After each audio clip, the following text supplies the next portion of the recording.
హృదయపూర్వక వందనాలు. దేవుడు ఉచితమైన కృపను బట్టి మనందరూ ఎలాగా నిలుచున్నాం. ఐక్యత కలిగి నివసించడం ఎంత మేలు. హల్లెలూయా. ఒకటి మేలు అయితే ఒకటి మనోహరం. మనోహరం అంటే అర్థమైంది అందము. హల్లెలూయా. ఐక్యతగా ఉన్నప్పుడు మనం ఏం చేయాలి చెప్పండి? దేవునికి మొరపెట్టాలి, ప్రార్థన చేయాలి. ఇశ్రాయేలు ప్రజలు దేవునికి మొరపెట్టారు, వారి శ్రమంలోంచి వారు విడిపించబడ్డారు. హల్లెలూయా. హల్లెలూయా. చూడండి, కీర్తన గ్రంథము 107 కీర్తన ఆలోచన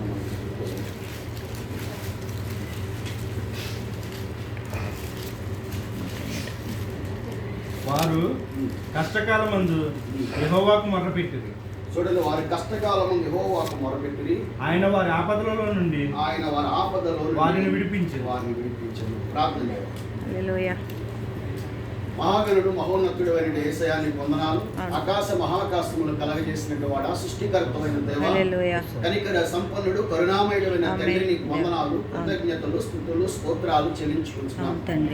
నాయన, నువ్వు గొప్ప దేవుడు. నాయన ప్రభా, నీ నామమును గొప్ప చేయడానికి, నీ నామమును మహిమపరచడానికి, నీ నామమును ఘనపరచడానికి సమయంలో తండ్రి ఇక్కడ తండ్రి కృతజ్ఞత కూడిన ఏర్పాటు చేయడానికి సహాయం చేశారు. అందును బట్టి కృతజ్ఞత స్తుతి స్తోత్రాలు చెల్లిస్తున్నాం ప్రభువా. అయ్యా, సమాజంగా కూడుకున్న మంచిదని రాయబడి ఉంది నాయన. ఇదిగో ప్రభా, సంఘముగా కూడుకున్న మంచిదని రాయబడి ఉంది. కానీ ఈ సమయంలో ప్రభా నాయన, ఇదిగో సంఘముగా నీ బిడలుగా మేమందరము కలిసి తండ్రి గురువులు ఇలా ప్రార్థించడానికి ఇచ్చిన సమయాన్ని బట్టి కృతజ్ఞతాస్తుతులు స్తోత్రాలు చెల్లించుకుంటున్నాం ప్రభువా. ఇదిగో పాటల్లో ఉన్నావు, ప్రార్థనలు ఉన్నావు నాయన, అలాగే సర్వపడిన వాక్యంలో ఉన్నారు. అలాగే తండ్రి నీ దాసుడిగా నిలబడి ఉండగా దయచేసి నాతో మాతో కొన్ని నిమిషాలు మాట్లాడి మీరు బలపరిచి నీ మహిమ తెలిపి సహాయం చేయండి. వాక్యం మాకు వ్యతిరేకంగా పనిచేస్తున్న ప్రతి సాతానికులైన యేసు నామములో లాయబరుస్తున్నాను. ఈ కృపను గురించి ఘనమైన కార్యాన్ని బిడ్డల పట్ల మీరు జరిగించండి. ఇప్పుడుగా ఏర్పాటు చేసినట్టు వారి మీ బిడ్డల ఉద్దేశాలు నెరవేర్చండి. ప్రతి బంధకాల నుండి, సమస్యల నుండి ప్రభావ మీరు ఇబ్బందుల నుంచి విడుదల చేయండి.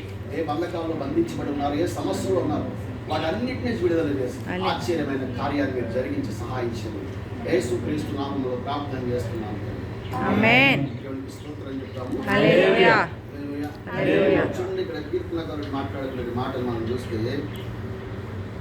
వారు కష్టకాలంలో యెహోవాకు మొరపెట్టిరి, ఆయన వారి ఆపదలో నుండి ఆయన ఏం చేశారంట? కష్టకాలంలో మొరపెట్టారు. ఇశ్రాయేలు ప్రజలు భయంకరమైన బానిసత్వంలో ఉన్నారు. 400 సంవత్సరాలు పరో చేతిలో బానిసలుగా ఉన్నారు వాళ్ళు. హల్లెలూయా. ఆ బానిసత్వ స్థితిలోని వాళ్ళు దేవునికి మొరపెట్టారు. ఇదిగో మా యొక్క స్థితిని మార్చి ప్రభువా, మమ్మల్ని విడిపించు ప్రభువా అని చెప్పి ఆనాడు అబ్రాహాముకు వాగ్దానం చేసావు కదా, దయచేసి మాకు విడుదల దయచే ప్రభువా అని వాళ్ళు ప్రార్థన చేసినప్పుడు దేవుడు మోషే దగ్గర ప్రవర్తన పంపించి దేవుడు ఆ ప్రదేశం నుంచి, ఆ యొక్క ఆ స్థలం నుంచి దేవుడు విడుదల చేయడానికి కృప చూపించాడు. దేవుడికి స్తోత్రం చెప్పారు. ఇంకా కష్టకాలంలో మొరపెట్టారంట.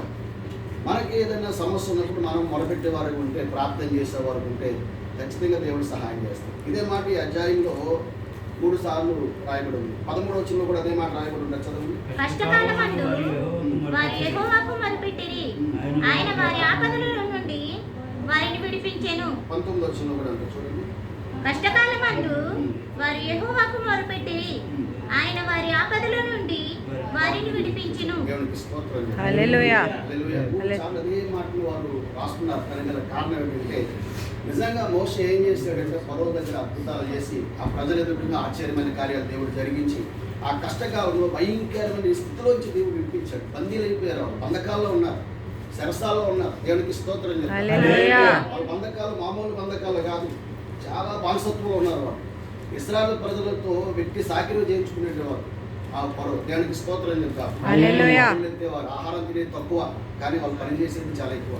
అటువంటి సమయంలో దేవుడిని జ్ఞాపకం చేసుకుని వాళ్ళు మొరపెట్టగానే దేవుడు ఏం చేశాడంటే విడుదలను దేవుడు అనుగ్రహించాడు. దేవునికి స్తోత్రం. హల్లెలూయా. హల్లెలూయా. ఇబ్బందులు, మన ఇరుకుల్లో, మన సమస్యల్లో నిజంగా దేవునికి మొరపెడితే ఖచ్చితంగా దేవుడు సహాయము చేస్తాడు. ఎందుకంటే తనకు మొరపెట్టే వారందరికీ, తనకు నిజముగా మొరపెట్టే వారందరికీ యెహోవా సమీపంగా ఉన్నాడు. హల్లెలూయా. ఆయన దూరం ఉండే దేవుడు ఎంత మాత్రం కూడా కాదు, ఆయన దగ్గర ఉండే దేవుడు. కష్టంలో మనం మొరపెడితే మన ప్రార్థన దేవుడు ఎందుకంటే భక్తుడు ఏమంటాడంటే, యెహోవా నా ప్రార్థన దూసివేయలేదు, ఆయన ఆయన కృపను తొలగించలేదంటాడు. దేవునికి స్తోత్రం చెప్తాను. హల్లెలూయా. ఆయన నా ప్రార్థన తోసివేయలేదు, నా అర్జునుడు ఆయన కృపను తొలగించలేదంటాడు. కనుక ఆయన కృప తొలగించేవాడు కాదు, ప్రార్థన తోసివేసేవాడు కాదు. ఎవరైతే మొరపెడతారో వారి ప్రార్థన ఖచ్చితంగా భక్తుడిని దావీదు అంటాడు, ప్రార్థన ఆలకించేవాడా సర్వ శరీరం దగ్గరకు వచ్చేది అంటాడు. దేవునికి స్తోత్రం. హల్లెలూయా. కనుక మనకి ఏదైనా సమస్య వచ్చినప్పుడు యాకోబు పత్రికలో రాయకుండా మీకు శ్రమ సంభవించినప్పుడు మీరు ప్రార్థన చేయవలెను. హల్లెలూయా. హల్లెలూయా. చూడండి, ఇరుకుల్లో ఇబ్బందుల్లో మనం ప్రార్థన చేస్తే అది ఏమైనప్పటికీ కూడా దేవుడు మనకి ఏం చేస్తాడంటే సహాయం చేస్తాడు. అందుకే ఇక్కడ 3 సార్లు అదే మాట మనకు కనపడుతుంది. వారు కష్టకాలంలో ఏం చేశారు వారంటే మొరపెట్టారు, దేవుడు వారిని విడిపించాడు. ఒక ఉన్నతమైన కార్యం వారి పట్ల ఆయన జరిగించాడు. చూడండి, అదే అధ్యాయం 28వ వచనం మనం చదివితే, శ్రమకు తాళలేక వారు యెహోవాకు మొరపెట్టిరి, ఆయన వారి ఆపదల నుండి వారిని విడిపించెను. దేవుడికి స్తోత్రం. హల్లెలూయా. వాళ్ళు ఇంకా శ్రమ తట్టుకోలేకపోతున్నారు. తట్టుకోలేని భయం ఉంటారు మన శ్రమ. 400 సంవత్సరాలు భరింతూ వచ్చారు.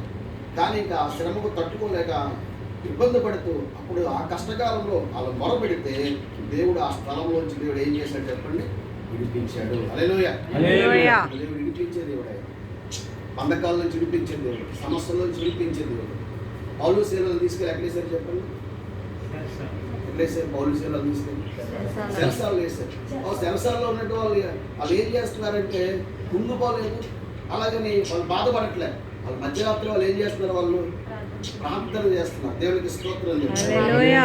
అలా ప్రార్థన చేస్తుంటే ఆ ప్రార్థనకు దేవుడు గొప్ప ప్రతిఫలం అనుగ్రహించాడు. ఆ శరసాల పునాలు అదిరిపోయి వాళ్ళు స్తుతించినప్పుడు వారు బంధకాలే కాదు, పక్కవారి బంధకాలు కూడా తెగిపోయి